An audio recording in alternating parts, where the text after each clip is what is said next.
আচ্ছা, একটা কোম্পানির আসল মালিকানা ঠিক কাদের হাতে থাকে এটা কি কখনো ভেবে দেখেছেন? আজকের এই আলোচনায় আমরা সেই মালিকানার দুই ধরনের হিরোর গল্প শুনব। একদিকে আছেন শান্ত, ধীরস্থির বিনিয়োগকারী, আর অন্যদিকে ঝুঁকি নিতে ভালোবাসেন এমন সাহসী পরিচালক। চলুন এই দুজনের দুনিয়াটা একটু কাছ থেকে দেখা যাক। চলুন একটা গল্প দিয়ে শুরু করা যাক। ধরুন একটা কোম্পানি, নাম তার ইউনিটি ইন্ডাস্ট্রিজ লিমিটেড। তাদের একটা বিশাল স্বপ্ন, নিজেদের ফ্যাক্টরিটাকে আরও অনেক বড় করে তুলবে। কিন্তু জানেনই তো, যে কোনো বড় স্বপ্নের মতোই এর পেছনেও দরকার হয় অনেক টাকার। আর ঠিক এখানেই গল্পের আসল প্রশ্নটা চলে আসে। এত বড় একটা প্ল্যান সফল করতে যে বিশাল অঙ্কের টাকা লাগবে, সে টাকাটা আসবে কোথা থেকে? এই প্রশ্নের উত্তর খুঁজতে গিয়েই আমাদের পরিচয় হবে দুই ধরনের বিনিয়োগকারী হিরোর সাথে। তাহলে চলুন প্রথমে আলাপ করা যাক টিম প্রেফারেন্সের সাথে। এরা হলেন সেই সব বিনিয়োগকারী যারা কিনা খুব একটা ঝুঁকি নিতে পছন্দ করেন না। কোম্পানির দিক থেকে দেখলে এরা কিন্তু দারুণ গুরুত্বপূর্ণ, কারণ তারা ভোটাধিকার দাবি না করেই একটা স্থিতিশীল পুঁজির যোগান দেয়। তাদের কাছে সবার আগে হলো নিরাপত্তা আর একটা নিশ্চিত আয়। তাদের মোটো বা মূল মন্ত্রটা কিন্তু একদম পরিষ্কার। দেখুন, আমাদের মুনাফা আগে দিতে হবে, কোম্পানির সম্পদেও আমাদের অধিকার আগে। শাসনের ভাগটা না হয় অন্য কেউ নিক। তাদের এই সেফটি ফার্স্ট অ্যাপ্রোচের জন্যই তাদের হাতে তুলে দেওয়া হয় প্রেফারেন্স শেয়ার। তো এর মানেটা কি দাঁড়ালো? সোজা কথায় তাদের দুটো বিশেষ সুবিধা আছে। ১ নম্বর, কোম্পানি যখন লাভাংশ বা ডিভিডেন্ড দেয়, তখন এই টিম প্রেফারেন্স সবার আগে তাদের টাকাটা পায়, আর সেটাও একটা ফিক্সড রেটে।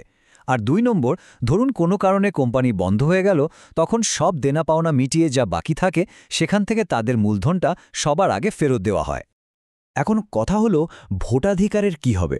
সাধারণত কোম্পানির বড় কোনো সিদ্ধান্তে তাদের ভোট দেওয়ার অধিকার থাকে না। কিন্তু এখানে একটা কিন্তু আছে। যদি কোম্পানি পরপর ২ বছর তাদের ডিভিডেন্ড দিতে না পারে, তখন কিন্তু তারা নিজেদের অধিকার রক্ষার জন্য একেবারে রুখে দাঁড়ায় আর কোম্পানির সব বিষয়ে ভোট দেওয়ার ক্ষমতা পেয়ে যায়। আচ্ছা, এই টিম প্রিফারেন্সের মধ্যেও কিন্তু আবার নানা ধরনের চরিত্র আছে। বেশ মজার ব্যাপার। যেমন ধরুন কিউমুলেটিভ। এরা বলে, ঠিক আছে, এবছর লাভ না হলে সমস্যা নেই, পরের বছর বকেয়া সহ দিয়ে দিলেই হবে। এরপর আছে পার্টিসিপেটিং, যারা নিজেদের নির্দিষ্ট লাভের পরেও কোম্পানির অতিরিক্ত লাভেও ভাগ বসাতে চায়।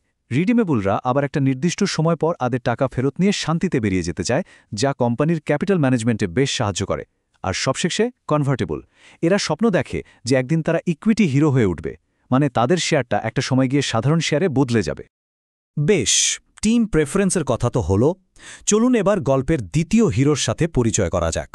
এরা হলো টিম ইকুইটি। আর এরা কিন্তু টিম প্রেফারেন্সের একেবারে উল্টো। ঝুঁকি নিতে ভালোবাসে আর কোম্পানির ওপর নিজেদের কন্ট্রোল রাখতে চায়। তাদের ফিলোসফিটাও তাদের মতোই সাহসী।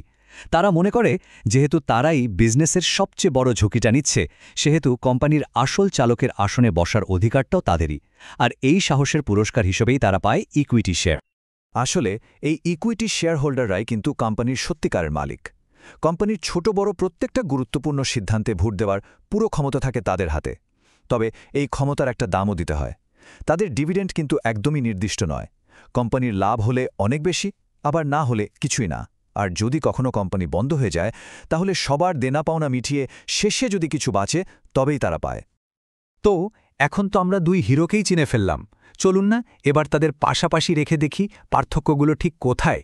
এই তুলনাটা পুরো ব্যাপারটা এক ঝলকে বুঝতে দারুণ সাহায্য করবে। এই টেবিলটা দেখুন, কি দারুণভাবে মূল পার্থক্যগুলো তুলে ধরা হয়েছে।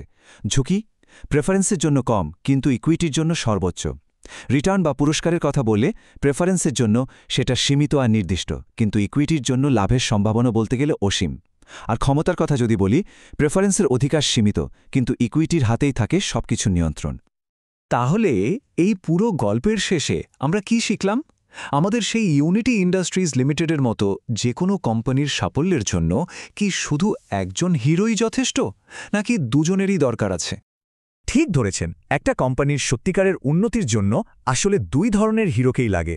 একদিকে প্রেফারেন্স শেয়ারহোল্ডারদের মতো শান্ত সমর্থক, যারা কোম্পানিকে একটা স্থিতিশীলতা দেয়, লম্বা সময়ের জন্য অর্থের যোগান দেয়। আর অন্যদিকে ইকুইটি শেয়ারহোল্ডারদের মতো সাহসী, স্বপ্নদর্শী, যারা ঝুঁকি নিয়ে কোম্পানিকে নতুন পথে আরও বড় হওয়ার দিকে এগিয়ে নিয়ে যায়। এই দুয়ের ভারসাম্যই কিন্তু দীর্ঘস্থায়ী সাফল্যের আসল চাবিকাঠি।